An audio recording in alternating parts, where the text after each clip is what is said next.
Bien, vamos a iniciar. Después de algunos ajustes que tuvimos que hacer y ya estamos listos para iniciar el estudio. Vamos a orar para iniciar. ¿A quién le gustaría orar para que empecemos? Sí. Ok, adelante, hermano.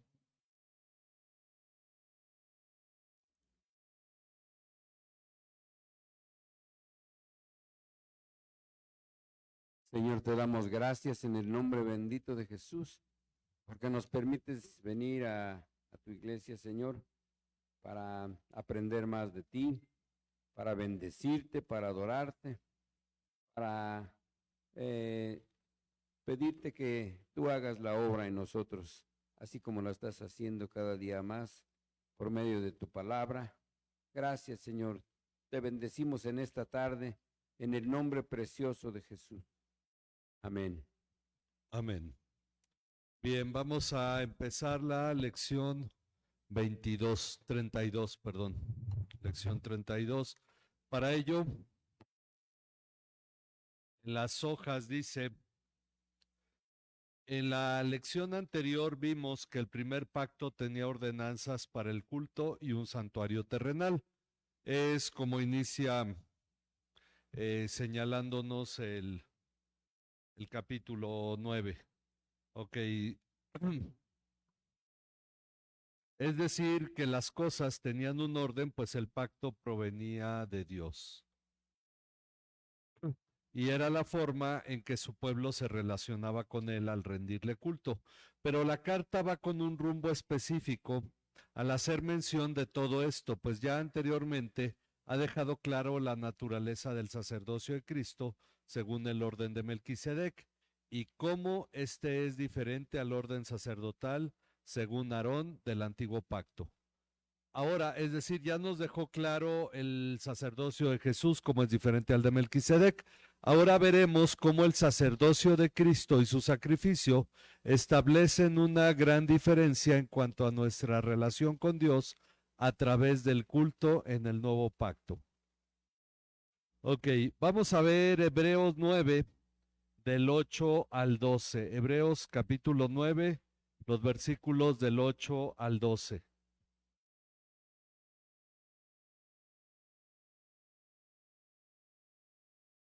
Dado el Espíritu Santo a entender con esto que aún no se había manifestado el camino al lugar santísimo, entre tanto que la primera parte del tabernáculo empiece en pie.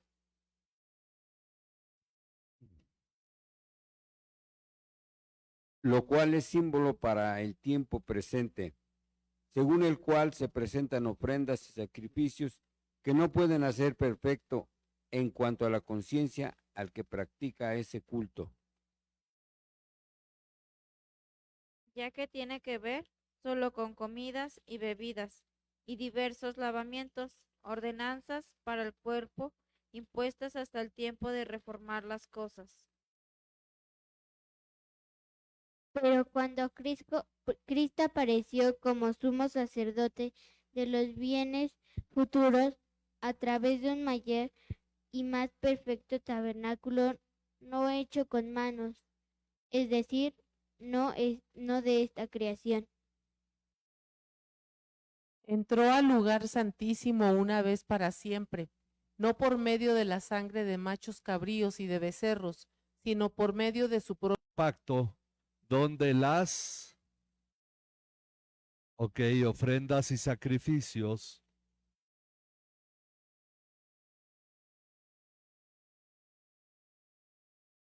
no pueden perfeccionar en su conciencia. No pueden perfeccionar en su conciencia al que practica ese culto. Entonces, en el antiguo pacto no había entrada al lugar santísimo, solo el sumo sacerdote una vez al año únicamente y con sangre. Bueno, y las ofrendas, los sacrificios no podían perfeccionar en su conciencia al que practicaba ese culto. Bueno, pues estas ofrendas y sacrificios solo tienen que ver con, ok, comidas y bebidas. Solo tienen que ver con comidas y bebidas. No puedes comer ese animal, no debes beber esto. Eso en realidad no obraba en la conciencia de la persona y pertenecía al antiguo pacto, ¿ok? Solo tienen que ver con comidas y bebidas, lavamientos y ordenanzas para el cuerpo. Es decir, todo esto solo tenía que ver con la cuestión del cuerpo, con la cuestión física. Por lo tanto, no producen una diferencia en la conciencia de las personas. No hay un cambio en la forma de pensar y de sentir y de vivir de las personas. Cosas que solo son sombra de lo que ha de venir, pero el cuerpo pertenece a Cristo. Ok, entonces nos dice, por tanto, que es 2.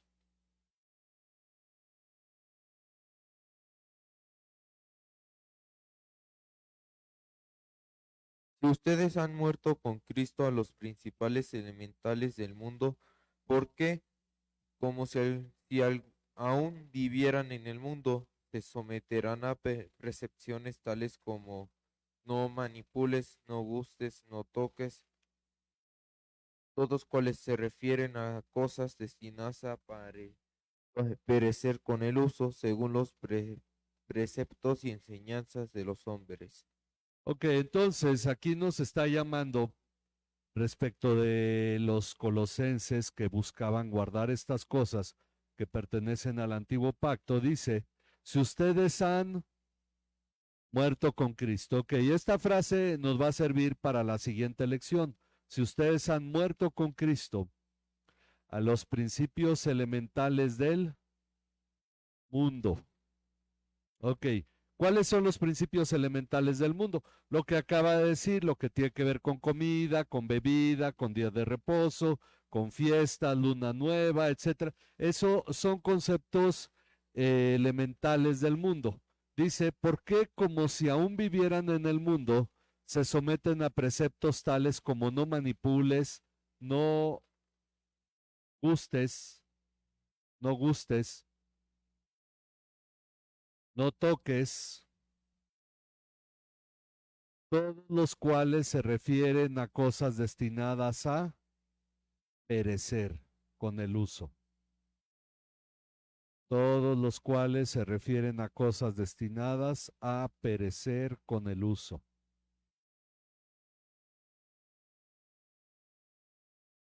Según los preceptos y enseñanzas de los hombres. ¿Ok? Entonces, ese tipo de cosas, por ejemplo, la gente que ahora no come carne los viernes. ¿Qué tiene que ver esto finalmente? Son cosas que van a pasar. ¿Cómo eso puede hacer diferente a una persona? Dice el versículo 22, vamos a leer ahora el 22 para ver la conclusión de esto, de este estilo de vida. Ahí está el micrófono, hermano. El 22.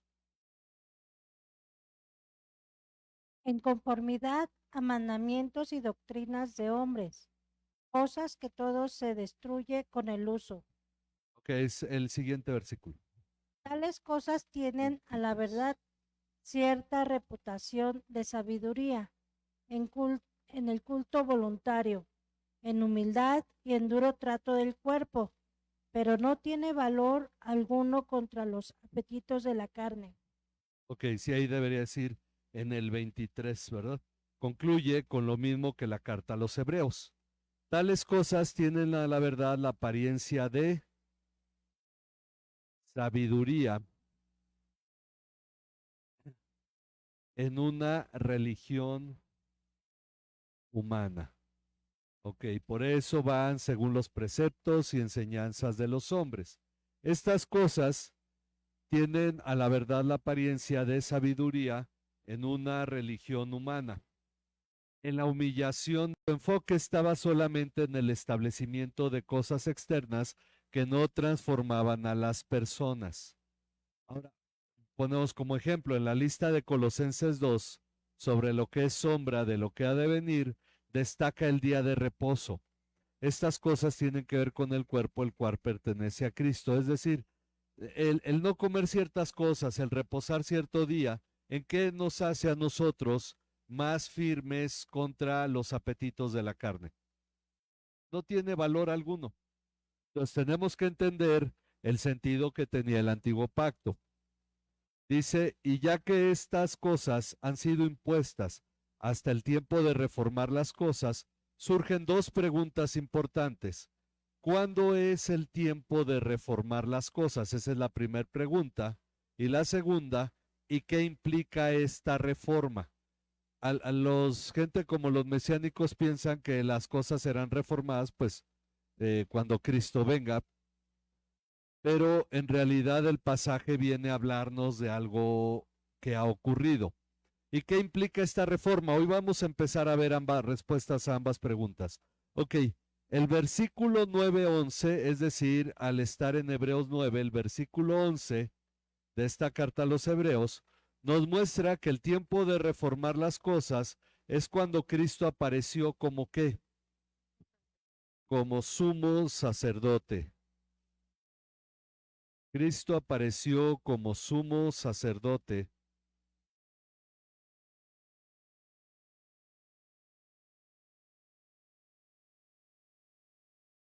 cuando apareció como sumo sacerdote de los bienes futuros, a través de un mayor y más perfecto, a través de un mayor y más perfecto tabernáculo, no hecho con manos, es decir, no de esta creación.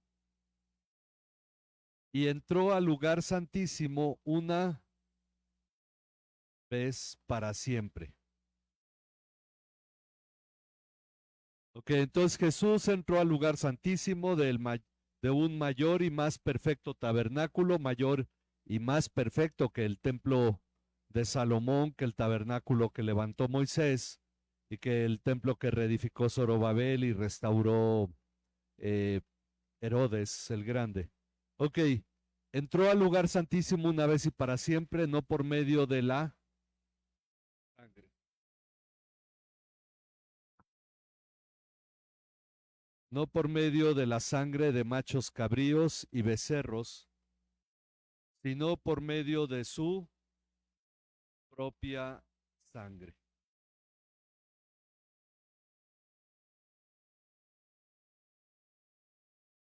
Obteniendo redención eterna. Si le puedes subir este micrófono para no tener...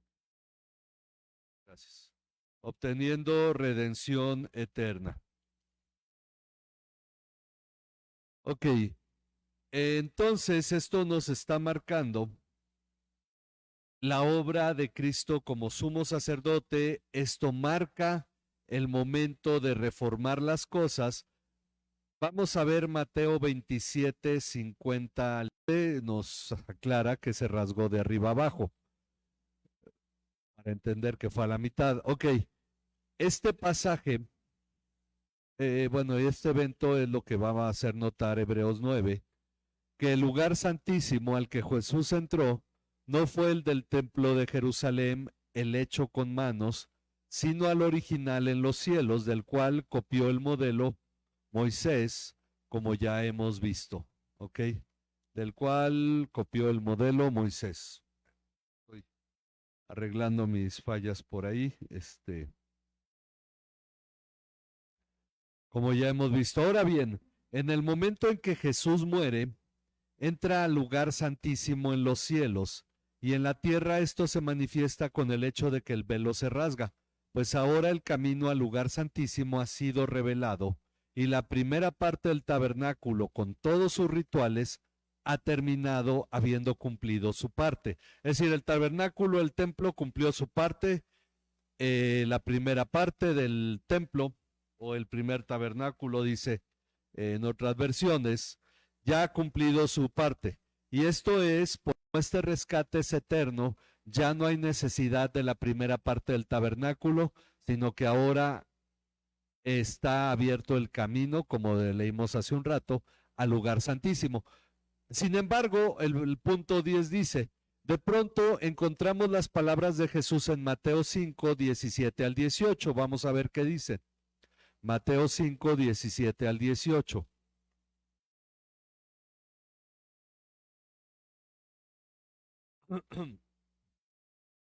No penséis que he venido para abrogar la ley o los profetas. No, no he venido para abrogar, sino para cumplir. Porque de cierto os digo que hasta que pasen el cielo y la tierra, ni una jota ni una tilde pasará de la ley, hasta que todo se haya cumplido. Ok. Entonces uno dice, bueno, pero ahí está todavía, dice Jesús, que él no abrogó o puso fin, dice en la Nueva Biblia de las Américas, no abrogó, puso fin a la ley, pero dice entonces, no piensen que he venido para poner fin. No piensen que he venido para poner fin a la ley o a los profetas. Ok, no piensen que he venido para poner fin a la ley o a los profetas. No he venido para poner fin, sino para cumplir. Aquí es donde debemos empezar a entender las palabras. ¿Qué significa cumplir la ley? Ok, ahorita comentamos sobre eso. Porque en verdad les digo que hasta que pasen el cielo y la tierra, no se perderá ni la letra más pequeña ni una tilde de la ley hasta que todo se cumpla. Ok, hasta el fin del mundo, diríamos. Ok, por eso habla de hasta que pasen el cielo y la tierra. Jesús viene y cumple la ley. Dice, aunque el tema que estamos viendo en la carta a los Hebreos es de una importancia vital, pareciera que hay una contradicción con las palabras de Jesús. Es decir, lo que estamos viendo en Hebreos, que él habla de que termina el antiguo pacto, empieza el nuevo pacto, parece que hay una contradicción en estos dos pasajes. Por este motivo, muchos han llegado al punto de hacer malabares entre la ley y el Nuevo Testamento y dicen, bueno, hay que guardar los 10 mandamientos. Si uno dice, bueno, y el cuarto, el de acordarte del día de reposo, pero es que se cambió. Y sin embargo, empieza la discusión, algunos dicen, bueno, ¿por qué cambias uno y por qué los demás siguen iguales y cuáles debemos cumplir? Que dicen, bueno, ese era para los judíos, todos los demás son para nosotros. Y empieza a haber ahí malabares entre la ley, el nuevo pacto, todos los sacrificios, todo lo que está ordenado. Bueno, dice, por este motivo, ok, pareciera que hay una contradicción. Ok, dice, por este motivo muchos han llegado al punto de hacer malabares entre la ley y el nuevo pacto, generando con ello una gran confusión entre la ley y la gracia. Debido a esta falta de comprensión, han surgido movimientos como el mesiánico en un extremo, que dice que Cristo vino para morir, para hacernos libres, para que cumplamos la ley. Por lo tanto, el deseo de Dios es que cumplamos la ley. Hay movimientos más intermedios, como los adventistas, que cumplen algunas o procuran cumplir con el resto de la ley. Bueno, eso es un extremo. En el otro extremo dice, y el llamado antinomianismo en el otro extremo. Este fue un extremo que en realidad no continúa, diríamos, pero dice que antinomiano viene del griego anti, que significa contra, y nomos, que significa ley. Johannes Agrícola desarrolló en 1537 una doctrina que defendía la fe como lo importante y lo único necesario. Pues ya que la ley de Moisés era inútil para la salvación, era indiferente que un creyente pecara, ya que no era juzgado por su pecado. Lutero llamó a esta doctrina antinomianismo y los reformadores la consideraron herética. Entonces, permaneció porque finalmente en la Edad Media se involucró de alguna manera mucho el pensamiento en la ley, se dejaron muchos conceptos finalmente sobre la gracia, se empezó a basar todo en obras, hubo algunos pensadores sobre la gracia, entonces ya podemos vivir como sea, finalmente no perdemos la salvación y ya permanecemos en la salvación. Conceptos revueltos porque el problema es que se tomaba la ley como la ley moral, que había que mantenerla, porque ella nos dice que no hay que codiciar, que no hay que matar, que no hay que dar falso testimonio, que no hay que robar. Y entonces se llegó a este concepto de que si tú desechabas la ley, entonces ya te sentías libre de hacer lo que quisieras. Finalmente ya eras salvo. Pero hay un problema que ni Agrícola y en realidad en cierto modo los reformadores no fueron considerando. Pero dice que lo que ocurrió en realidad debido a esto es que para no caer en herejías, dice esto propició una especie de línea que se procuró no cruzar, dejando algunos puntos poco pensado que se debería de imponer en las leyes de un país la ley de Moisés. Ok, dice, sin embargo, vamos a explicar en realidad cuál debe ser nuestra postura respecto a esta situación, la postura que debemos tener respecto a la ley. Sin embargo, debemos partir de lo que hemos entendido sobre el uso de la ley, pues hemos estudiado que su propósito era hacer evidente el pecado en el ser humano para que le guiara a Cristo. Esto lo hemos visto en lecciones anteriores, no lo puse aquí nuevamente para no repetir, pero ya hemos visto cuál era el propósito de la ley, hacer evidente. Antes de venir la fe, estábamos encerrados bajo la ley, confinados para la fe que había de ser revelada. De manera que la ley ha venido a ser nuestro guía para conducirnos a Cristo, a fin de que seamos justificados por la fe. Pero ahora que ha venido la fe, ya no estamos bajo la guía, pues todos ustedes son hijos de Dios mediante la fe en Cristo. Ok, entonces Pablo dice esto, antes de venir la fe, ok, porque los israelitas se les hablaba de las obras, no de la fe, el cumplimiento de la ley. Ok, antes de venir la fe, estábamos encerrados bajo la ley. Ok. Antes de venir la fe, estábamos encerrados bajo la ley, confinados para la fe que había de ser revelada. Es decir, finalmente sí implicaba fe, pero en algo que habría de ocurrir después. De manera que la ley ha venido a ser nuestro guía. En la Reina Valera habla del ayo o tutor, el término griego de aquel que educaba al niño desde pequeño, ¿verdad? Ha venido a ser nuestro guía o tutor, aquel que enseña al niño, en el caso de una mujer sería una institutriz. Esto ha venido a ser en la ley para nosotros, para conducirnos a Cristo. Ok, la finalidad de la ley era conducirnos a Cristo, a fin de que seamos justificados por la fe.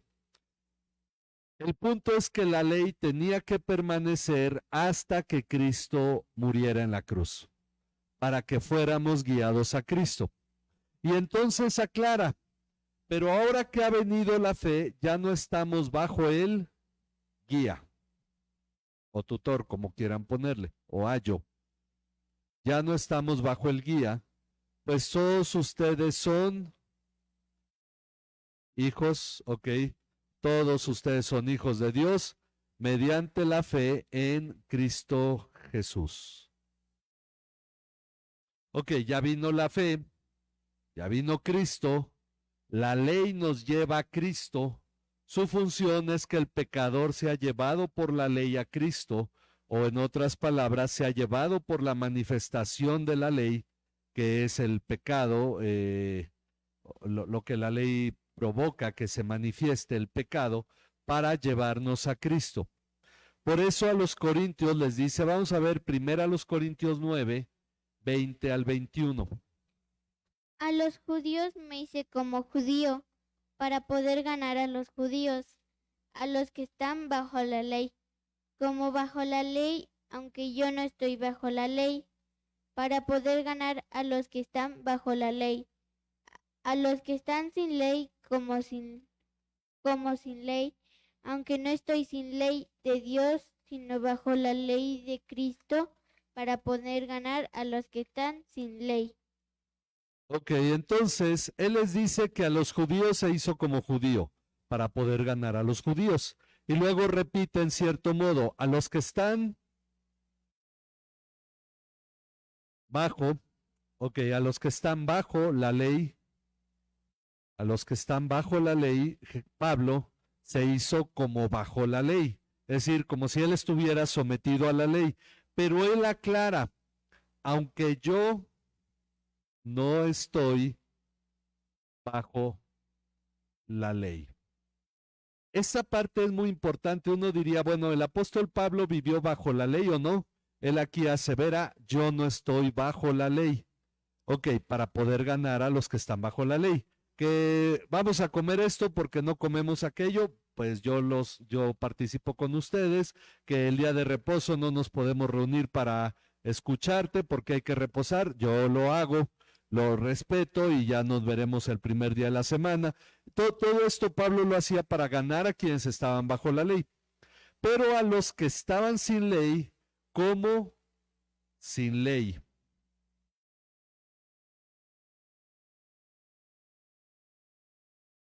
Aunque no estoy sin la ley de Dios, dice, pero no habla de la ley de Moisés, sino bajo la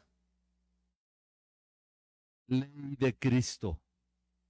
Ya hemos, de hecho, anteriormente mencionamos ya esto, pero allá hablamos de la ley de Cristo. Bueno, me parece que fue una conferencia un domingo, sino bajo la ley de Cristo para poder ganar a los que están sin ley. Ok, la diferencia entre la ley de Moisés y la ley de Cristo es trascendente para entender, hay que entender esto. Tenemos que verlo desde esta perspectiva que Pablo pone, no lo menciona solo aquí, también en Gálatas 6. Él habla de que llevemos las cargas los unos de los otros y cumplamos así la ley de Cristo, lo cual es diferente a la ley de Moisés. Ok, la diferencia entre la ley de Moisés y la ley de Cristo es trascendente para entender que la ley de Moisés sigue acusando al ser humano de pecado. Este es el punto. La ley no ha terminado su trabajo porque sigue acusando de pecado, pero para el cristiano que ya murió con Cristo, como acabamos de leer, si ustedes han muerto con Cristo, ¿por qué entonces se someten a preceptos tales que son para los que todavía no mueren en Cristo? Y esta es la parte que tenemos que entender. Vamos a ver 1 Timoteo 1 del 8 al 9 y podría haberme seguido, pero le tuve que detener ahí por el espacio en parte. Pero nosotros sabemos que la ley es buena si uno la usa legítimamente. Reconozcamos esto, que la ley no ha sido instituida para el justo, sino para los transgresores y rebeldes, para los impíos y pecadores, para los irreverentes y profanos, para los que matan a sus padres o a sus madres, para los asesinos. Ok, y si siguiéramos con los demás versículos, todavía continúa la lista. El asunto es que entender esto. Ok, dice que nosotros sabemos que la ley es buena. No cambia a nadie, pero esa no es su función. La ley es buena si uno la usa legítimamente, si uno la usa de la manera correcta. Reconozcamos esto, y esta es la parte. Yo una vez, alguien me pidió que escuchara unas conferencias de un predicador mesiánico y él termina con el versículo 8, pero nosotros sabemos que la ley es buena, y ahí termina toda su conferencia, que dijo una serie de barbaridades, pero ahí termina, pero no continúa cuando dice si uno la usa legítimamente, y no continúa con reconozcamos esto, que la ley ha sido instituida, que la ley no ha sido instituida para el justo. Ahora, ¿quién es justo? El que es salvo, que ha creído en Cristo, aquel a quien se le ha atribuido la justicia de Cristo. ¿La ley es para el cristiano? No. Por eso cuando uno ve grupos que buscan guardar la ley, hay algo que dejan muy en claro. ¿Qué será? Que no son cristianos. La ley no es para el creyente, no es para el que es de Cristo, no es para el salvo, sino para los transgresores y rebeldes. Para los transgresores y rebeldes, para los impíos y pecadores, para los irreverentes y profanos. Ahora, yo aprendí algo porque no fue la única conferencia en mesiánico, me pidieron que escuchara dos. Yo entendí algo. El mesianismo, aunque se llame cristiano, y otros más que buscan guardar la ley, son moralmente correctos. Es una buena religión moral que no lleva a la salvación o no da salvación, pero debería llevar a Cristo. El problema es que debido a que buscan guardar la ley y no darse cuenta de sus limitaciones, no terminan llegando a Cristo, porque con ello no destapan la necesidad de un Salvador, al menos no los líderes, pero esperemos que quienes están abajo empiecen a darse cuenta de su incapacidad de guardar la ley, como para decir es que yo en verdad necesito a Dios. Yo en verdad necesito un cambio en mi vida. Pero esto es moralmente correcto, es como el católico que si finalmente cumple con ciertas cosas, aunque hay algunas que derivan en lo que es inmoral, pero sería muy moral, pero no lleva salvación. Pero esto es igual que el Islam y que el budismo y que el confucianismo. Es decir, pueden ser moralmente buenos, pero sin embargo no generan salvación. Pero el papel de la ley es finalmente llevar al ser humano a entender que no es capaz de agradar a Dios por sus obras, por lo tanto necesita salvación. Ese es el sentido en que la ley es nuestro guía o tutor para llevarnos a Cristo. Ok, dice en la siguiente lección continuaremos con lo que implica la ley de Cristo como las cosas que han sido reformadas. Entonces, acabamos de hablar sobre el culto que es reformado como el tiempo de llegar, de reformar las cosas, que es cuando Jesús muere en la cruz, hay un cambio. Por esa razón no guardamos el sábado ni el domingo tampoco, sin embargo nos congregamos el domingo, como lo ha hecho siempre la iglesia, porque ese día celebramos la resurrección de Cristo. Cada primer día de la semana, durante todos estos años lo hemos hecho, y es el día que nos reunimos, pero todos los días son de Dios. Todos los días hay que glorificar a Dios. No se trata de hacerlo solo un día. Es más, tenemos este estudio entre semana porque no es exclusivo el domingo, sino nos veríamos hasta el siguiente domingo. Entonces, esto yo confío que va dando luz y confío que cada uno de los que lo está viendo por internet también puedan tener luz respecto de esto, en el sentido de entender que sí, la ley todavía existe, todavía está vigente, pero no para el cristiano. El cristiano está en el nuevo pacto. El antiguo pacto tiene su función señalando todavía la necesidad al ser humano de salvación, pero nosotros tenemos que entender por qué estamos bajo la ley de Cristo y esto que implica. Algunos sostienen, bueno, es que si no guardas la ley, si no guardas los 10 mandamientos, entonces vas a matar, vas a adulterar, vas a deshonrar a Dios y todo. Pero se olvidan de que aparte de la ley de Dios, de la ley de Moisés, perdón, y el antiguo pacto, hay un nuevo pacto y está la ley de Cristo. Entonces tenemos que conocer a qué se refiere la ley de Cristo, siguiendo lo que el escritor de la carta a los hebreos le está diciendo a los hebreos, cómo debe ser ahora esta comunión con Dios, que ya no se basa en los rituales del templo y que ya no se basa finalmente en una parte a la que no pueden accesar, que era el lugar santísimo al que ahora ya podemos entrar. ¿Hay alguna pregunta? ¿No? ¿Queda claro? Sí, hermano. Sí queda claro, si hay pregunta. Ok, Bien, bueno, pues vamos a orar entonces para terminar. Le damos gracias a Dios por cada uno de los que nos ve por internet, por los que están aquí presentes. Vamos a ponernos en las manos de Dios y les recordamos que el domingo esperamos jóvenes, niños a las 11 de la mañana para poder ensayar. Bueno, los jóvenes a las 11, creo que los niños es 11:30, pero pues ya vamos a estar abierto aquí desde antes para que puedan llegar para todo lo que tengan que ensayar y le esperamos para este culto de aniversario. Y la actividad de jóvenes a la 1 de la tarde el próximo sábado.